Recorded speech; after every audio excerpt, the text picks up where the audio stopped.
वरुथनी एकादशी की ढेरों शुभकामनाएं। वरुथनी एकादशी आप सभी के लिए मंगलमय हो। भगवान श्री हरि की कृपा से आपके सभी काम बने, आपका व्रत सफल हो, आपकी पूजा सफल हो, इसी कामना के साथ नमस्कार।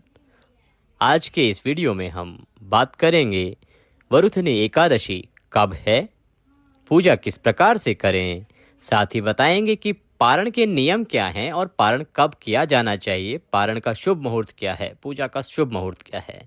इस प्रकार से संपूर्ण जानकारी आने वाली वरुथनी एकादशी की, जो मई महीने की पहली एकादशी होगी और वैशाख की भी पहली एकादशी होगी। इस एकादशी का महत्व इसलिए अधिक बढ़ जाता है क्योंकि वैशाख अपने आप में बहुत ही पवित्र महीना माना गया है। जिस प्रकार से कार्तिक और श्रावण की महिमा है, उसी प्रकार से वैशाख के महीने की महिमा है। इसका महात्म्य भी बहुत ही महत्वपूर्ण होता है, इसीलिए वैशाख का स्नान भी होता है।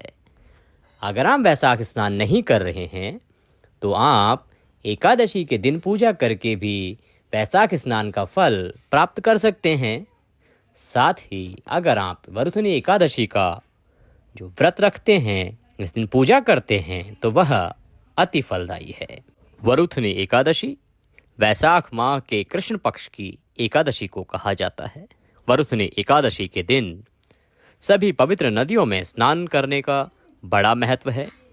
इस दिन आप अगर पवित्र नदियों में स्नान करते हैं, भगवान श्री हरि विष्णु की पूजा आराधना करते हैं और व्रत रखते हैं, तो धार्मिक मान्यता है कि ऐसा करने से व्यक्ति के सारे पाप धुल जाते हैं, सभी दुख, दर्द और दरिद्रता से छुटकारा मिलता है। वरुथनी एकादशी के दिन भगवान विष्णु के वराह रूप की पूजा अर्चना की जाती है। आगे बताते हैं आपको कि पूजा कब करनी है, किस दिन वरुथनी एकादशी है और पारण किस दिन है। वीडियो क्योंकि यह धार्मिक जानकारी से संबंधित है और इस प्रकार की सामग्री है जिससे कि अन्य जन भी लाभ उठा सकते हैं और श्री हरि की कृपा प्राप्त कर सकते हैं। इस प्रकार की जानकारी को आप जितने अधिक लोगों तक पहुंचाते हैं, उसके पुण्य का फल भी आपको प्राप्त होता है। अर्थात आपने 10 लोगों को यह वीडियो शेयर किया, इसके बारे में बताया और उन्होंने देख के उसके अनुसार पूजन किया, एकादशी का पारण किया, तो उनको जो लाभ प्राप्त होगा, पुण्य प्राप्त होगा, उसका 10% आपको भी प्राप्त होगा। इसीलिए इस प्रकार की सामग्री जब भी कभी आपके पास आए जो धार्मिक जानकारी रखती हो और धार्मिक दृष्टि से किसी के लिए उपयोगी हो सकती है, तो उसे अवश्य ही अन्य लोगों के साथ साझा करना चाहिए, व्हाट्सएप पे शेयर करना चाहिए उस लिंक को। उससे आपको व्रत वो करेंगे, पूजा वो करेंगे, उसका भी 10% फल आपको प्राप्त होगा। वीडियो अच्छा लगे तो लाइक अवश्य करें। कमेंट बॉक्स में जय श्री हरि न लिखना ना भूलें। जय श्री हरि लिखेंगे, भगवान श्री हरि की कृपा से एकादशी का जो व्रत पूजन है वो आपका अवश्य ही सफल होगा। चैनल पर नए हैं तो चैनल को सब्सक्राइब करना ना भूलें, क्योंकि इससे समय समय पर सही जानकारी आपको प्राप्त होती है कि कौन सी तिथि कब है, व्रत कब है, किस प्रकार से करना है। इससे आपको नोटिफिकेशन मिलता रहता है और आपसे कोई भी व्रत और त्योहार छूटता नहीं है। बढ़ते हैं आगे। वरुथनी एकादशी का व्रत आप किस दिन कर रहे हैं, यह बताने से पहले जान लेते हैं कि आपको पूजन किस प्रकार से करना है। इस दिन आप एकादशी का व्रत कर रहे हैं, सुबह आपको ब्रह्म मुहूर्त में उठ जाना चाहिए। अगर आप ब्रह्म मुहूर्त में नहीं उठ पाते हैं तो सूर्य उदय से पहले अवश्य ही उठ जाएं।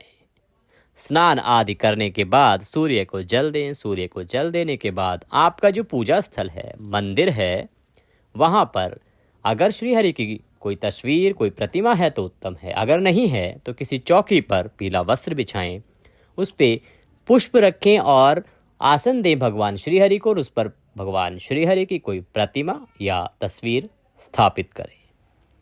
एक लोटा लीजिए, लोटा नहीं है तो ग्लास लीजिए, उसमें शुद्ध जल भरिए, थोड़ा सा गंगा जल उसमें अवश्य मिला लीजिए। अब हम भगवान को स्नान कराएंगे।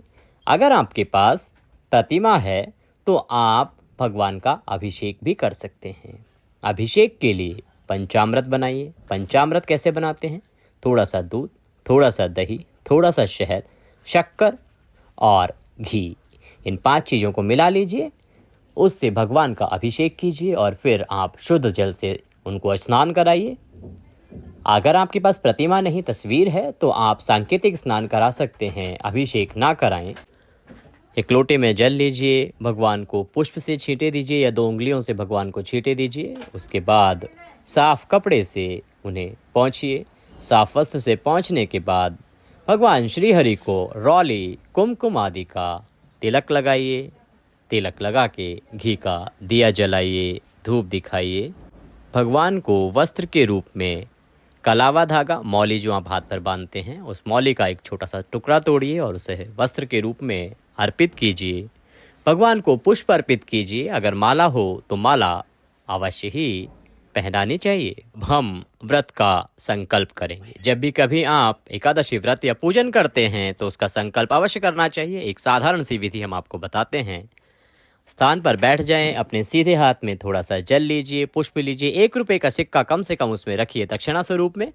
उसके बाद 3 बार बोलिए ओम विष्णु विष्णु विष्णु। अपना नाम, अपना गोत्र, वह स्थान जहाँ पे बैठ के आप पूजा कर रहे हैं अर्थात मकान नंबर, क्षेत्र का नाम बोलिए। एकादशायाम पूर्ण तिथि हो, जिस वार को वो है वह बार, और भगवान से निवेदन कीजिए कि प्रभु आज के दिन हम मरुथनी एकादशी का व्रत करने का, पूजन करने का संकल्प लेते हैं। आप इसे स्वीकार करें और हम इस व्रत को सफलतापूर्वक कर पाएं, इतनी शक्ति हमें प्रदान करें। संकल्प भगवान के चरणों में छोड़ दीजिए। उसके बाद भगवान को प्रणाम कीजिए और ओम नमः भगवते वासुदेवाय मंत्र का 108 बार जाप कीजिए। आपके पास अगर इतना समय ना हो तो आप कथा सुन के भी अपनी पूजा संपूर्ण कर सकते हैं।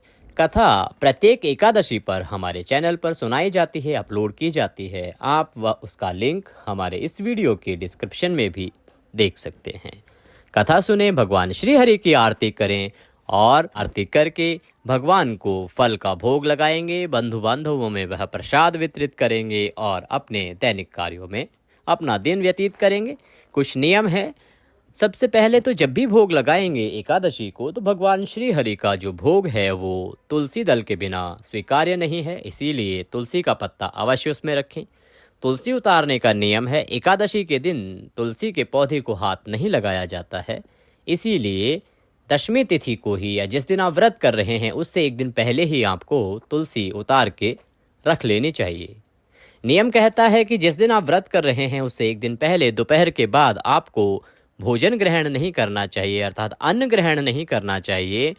और क्योंकि आजकल बहुत सारी मेडिकल कंडीशंस होती हैं और उस हालात में आप बहुत अधिक समय तक भूखे नहीं रह पाते हैं, तो आप रात्रि का भोजन कर सकते हैं कुछ विशेष परिस्थितियों में, लेकिन जो भी तामसिक पदार्थ हैं उनका उपभोग ना करें। विशेष रूप से लहसुन, प्याज आदि वर्जित हैं। इनका प्रयोग रात्रि भोजन में ना करें। रात्रि को ब्रश करके, दंत धावन करके ही सोएं।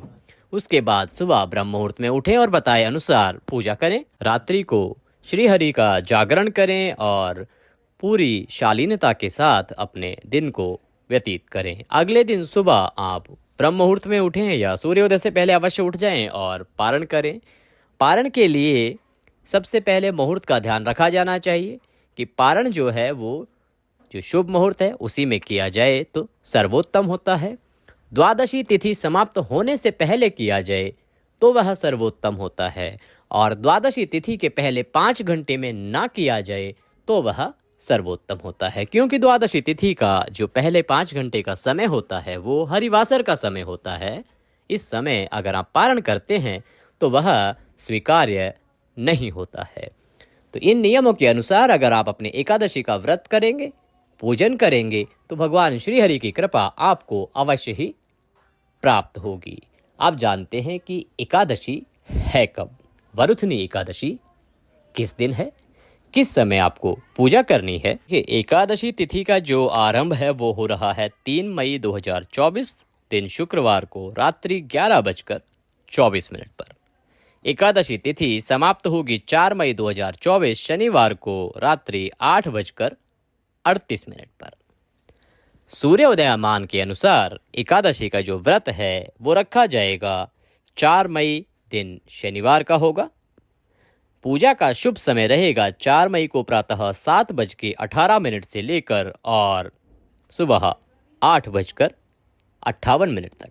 इस समय में आप भगवान श्री हरि की पूजा कीजिए, कथा कीजिए और कृपा प्राप्त कीजिए। बात करते हैं कि वरुथनी एकादशी का पारण कब किया जाएगा, पारण का शुभ समय क्या रहेगा। आप 4 मई को व्रत कर रहे हैं, 5 मई को वरुथनी एकादशी का पारण होगा। दिन रहेगा इतवार का, रविवार का। सबसे उत्तम जो मुहूर्त का समय है वो रहेगा सुबह 5:37 से लेकर और 8:17 तक। इस समय में ही पारण किया जाना चाहिए। इस दिन द्वादशी तिथि समाप्त हो रही है 5:41 पर। इस प्रकार से आप एकादशी का व्रत रखें, पूजन करें और पारण करें। भगवान श्री हरि की कृपा आपको अवश्य ही प्राप्त होगी। वीडियो अच्छा लगे तो उसे लाइक अवश्य करें। कमेंट बॉक्स में जय श्री हरि लिखना ना भूलें। इससे भगवान श्री हरि की कृपा आपको प्राप्त होगी और आपका व्रत सफल होगा। आज के इस वीडियो में अभी के लिए इतना ही। अगले वीडियो में फिर होगी आपसे मुलाकात। तब तक के लिए जय श्री हरि।